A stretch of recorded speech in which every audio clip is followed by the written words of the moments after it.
ಇದೊಂದು ಅತ್ಯಂತ ಮಾರ್ಮಿಕವಾದಂಥ ಸೂಫಿ ಕಥೆ. ಇಂಥದೇ ಕಥೆ, ಇದೇ ವಿಷಯದ ಕಥೆ ಬೇರೆ ಮತಗಳಲ್ಲೂ ಕೂಡ ಇದ್ದಾವೆ. ಮತ ಯಾವುದಾದ್ರೆ ಏನಪ್ಪ, ಅದನ್ನು ನೀಡುವಂಥ ನೀತಿ ಪಾಠ ಮನಸ್ಸಿಗೆ ತಟ್ಟುತ್ತೆ. ಶೇಖ್ ಫರೀದ್ ಅಂತ ಒಬ್ಬ ಮಹಾನ್ ಸೂಫಿ ಸಂತ ಇದ್ದ. ಅವನು ಯಾವಾಗಲೂ ಭಗವಂತನ ಧ್ಯಾನದಲ್ಲೇ ಇರ್ತಾನೆ ಅಂತ ಹೇಳ್ತಾ ಇದ್ದ. ಅಥವಾ ಒಂದು ದಿವಸ ಮನೆ ಮುಂದೆ ಕುಳಿತಿದ್ದ. ಒಬ್ಬ ತರುಣ ಬಂದು ಅವನ ಮುಂದೆ ನಿಂತ. ಸ್ವಾಮಿ ಸಂತರೆ, ನಾನು ಭಗವಂತನ ನೋಡಬೇಕು ಅಂತೇನೆ, ನೀವು ಅವನನ್ನು ಕಂಡಿದ್ದೀರಿ ಅಂತ ಜನ ಹೇಳ್ತಾರೆ, ಏನು ಮಾಡಿದರೆ ಭಗವಂತನ ಕಾಣ್ಬೋದು ಹೇಳ್ತೀರಾ ಅಂತ ಕೇಳ್ದ. ಫರೀದ್ ತಲೆ ಎತ್ತಿ ಹುಡುಗನ ನೋಡ್ದ. ನಿನಗೆ ಭಗವಂತನ ನೋಡೋ ಆಸೆ ಭಾಷ್ಟು ಹೆಚ್ಚಾಗಿದೆಯೇನೋ, ತುಂಬ ತೀವ್ರವಾಗಿದೆಯೇನೋ, ಹಾಗಾದ್ರೆ ನನ್ನ ಜೊತೆಗೆ ಬಾ, ನಾನು ನದಿಗೆ ಸ್ನಾನಕ್ಕೆ ಹೋಗ್ತಾ ಇದ್ದೀನಿ, ಅಲ್ಲೇ ನಿನಗೆ ಭಗವಂತನ ಹ್ಯಾಂಗೆ ಕಾಣಬೇಕು ಅಂತ ಆ ರೀತಿ ತೋರಿಸ್ಕೊಡ್ತೀನಿ ಅಂದ. ಫರೀದ್ ಹೊರಟ.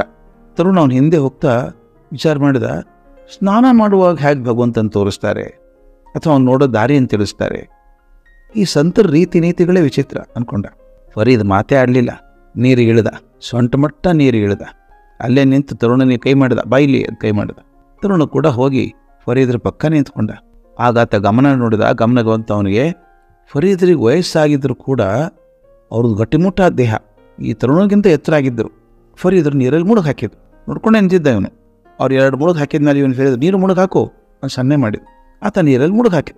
ಅವನು ಯಾವಾಗ ನೀರಲ್ಲಿ ಮುಳುಗಿದ್ನೋ ಆ ಪಕ್ಕನೆ ಫರೀದ್ರು ಅವನು ಕತ್ತು ಹಿಡಿದು ಕೆಳಗೆ ಒತ್ತಿದ್ರು. ಆ ತರುಣ ಇವ್ರು ಹಿಡಿತಿಂದ ಪಾರಾಗಿ ತಲೆ ಎತ್ತಬೇಕು ಅಂತ ಏನೇನೋ ಒದ್ದಾಡಿದ. ಆದ್ರೆ ಫರೀದ್ರು ಹಿಡಿತ ಬಿಗಿಯಾಗಿತ್ತು. ನೀರಲ್ಲಿ ಒತ್ತಿ ಹಿಡಿದ್ಬಿಟ್ಟಿದ್ದಾರೆ. ಅವನ್ನ ಉಸಿರುಗಟ್ತಾ ಇದೆ. ಜೀವ ಭಯದಿಂದ ಎಲ್ಲ ಶಕ್ತಿ ಒಗ್ಗೂಡಿಸಿ ಫರೀದ್ರನ್ನು ತಳ್ಳಿ ಉಶ್ ಅಂತ ಮೇಲೆ ಬಂದ ನೀರ್ ಮೇಲೆ. ದೀರ್ಘ ಉಸಿರು ತಗೊಂಡು ಸುಧಾರಿಸ್ಕೊಂಡ. ನಿಂತಿದ್ರಲ್ಲ ಫರೀದ್ರ ಪಕ್ಕದಲ್ಲಿ. ಅವ್ರು ನೋಡಿ ಕೋಪ ನೆಚ್ಚಿಗೆ ಇರ್ತವನಿಗೆ. ಏನಯ್ಯ ಸಂತ ಅಂತಂದ್ರೆ ಕೊಲ್ಲೋರಿಗೆ ವ್ಯವಸ್ಥೆ ಮಾಡಿದ್ಯಾ ನನ್ನ? ಭಗವಂತ ತೋರಿಸೋ ರೀತಿನ ಇದು? ಏನೋ ಸಂತ ಅಂತ ನಿನ್ನ ಜೊತೆಗೆ ಬಂದರೆ ನೀರಲ್ಲಿ ಮುಳುಗಿಸ್ಕೊಳ್ಳೋ ಹಂಗೆ ಮಾಡಿದ್ಯಲ್ಲಯ್ಯ ಅಂತ ಬಯೋಕ್ಷನ್ ಮಾಡಿದ. ಆಗ ನಕ್ರು ಫರೀದ್ರು. ಅವನು ಕೇಳಿದ್ರು, ಅದನ್ನೆಲ್ಲ ಆಮೇಲೆ ಹೇಳ್ತೇನೆ, ಮೊದಲು ನನ್ನ ಪ್ರಶ್ನೆಗೆ ಉತ್ತರ ಕೊಡು. ನಿನ್ನ ತಲೆ ನೀರಲ್ಲಿ ಮುಳುಗಿತ್ತಲ್ಲ, ಆಗ ನಿನಗೆ ಮನಸ್ಸಿಗೆ ಬಂದಂಥ ಅತ್ಯಂತ ತೀವ್ರವಾದ ಅಪೇಕ್ಷೆ ಏನು? ತರುಣ ಹೇಳಿದ, ಆವಾಗ ಯಾವಾಗ ಅಪೇಕ್ಷೆ ಇರುತ್ತೆ?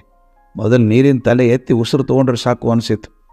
ಒಂದು ದೀರ್ಘ ಉಸಿರು ಬಿಟ್ಟರೆ ಇನ್ನು ಯಾವ ಅಪೇಕ್ಷೆನೂ ಇರಲಿಲ್ಲ ನನಗೆ ಅಂತಂದ. ಮತ್ತೆ ಫರೀದ್ರ ನಕ್ರು. ನಿನ್ನ ಪ್ರಶ್ನೆಗೆ ಉತ್ತರ ಸಿಕ್ತೆ ಮಗು. ಭಗವಂತನನ್ನು ಹೇಗೆ ಕಾಣೋದು ಅಂತ ಕೇಳಿದ್ದೆಯಲ್ಲ ನೀನು. ನೀರಲ್ಲಿ ಮುಳುಗಿದಾಗ ಯಾವ ತೀವ್ರತೆಯಿಂದ ಆರ್ತತೆಯಿಂದ ಉಸಿರು ಬೇಕು ಅಂತ ಬಯಸಿದ್ಯೋ ಅಷ್ಟೇ ತೀವ್ರತೆಯಿಂದ ಆರ್ತತೆಯಿಂದ ಭಗವಂತನನ್ನು ಬಯಸಿದರೆ ಆತ ಖಂಡಿತವಾಗೂ ನೀನು ಮುಂದೆ ನಿಂತ್ಕೋತಾನೆ, ಪ್ರಯತ್ನ ಮಾಡು ಅಂತ ಹೇಳಿ ಬೆನ್ನು ತಟ್ಟಿ ಹೊರಟ್ರಂತೆ. ತರುಣ ನೋಡ್ತಾ ಇದ್ದ. ಅದು ಅದ್ಭುತ ಮಾತು ಸ್ವಾಮಿ ಇದು.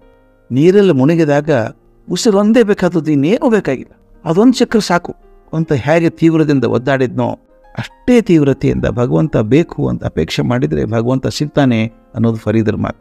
ನನಗನ್ಸೋದು ಸ್ನೇಹಿತರೆ, ಈ ಮಾತು ಕೇವಲ ಭಗವಂತನ ದರ್ಶನಕ್ಕೆ ಮಾತ್ರ ಅನ್ವಯಿಸಿದ್ದಲ್ಲ. ಯಾವುದೇ ಕಾರ್ಯ ಸಾಧನೆಗೆ ಈ ಥರದ ತೀವ್ರತೆ ಮತ್ತು ಏಕಾಗ್ರತೆ ಬೇಕಾಗ್ತದೆ. ಮನಸ್ಸಿನಲ್ಲಿ ನಿರ್ಧಾರ ಮಾಡಿದಂಥ ಗುರಿ ಕಡೆಗೆ ದೃಢತೆಯಿಂದ, ತೀವ್ರತೆಯಿಂದ, ಉತ್ಕಟತೆಯಿಂದ ಸಾಗಿದರೆ ಮಾತ್ರ ದಾರಿಯಲ್ಲಿ ಬರುವ ಎಲ್ಲ ಕಷ್ಟಗಳು ನಿವಾರಣೆ ಆಗ್ತವೆ, ಗುರಿಯನ್ನು ತಲುಪೋದಕ್ಕೆ ಸಾಧ್ಯ ಆಗ್ತದೆ. ಆ ತೀವ್ರತೆ, ಆ ಏಕಾಗ್ರತೆ ಬಹಳ ಮುಖ್ಯ.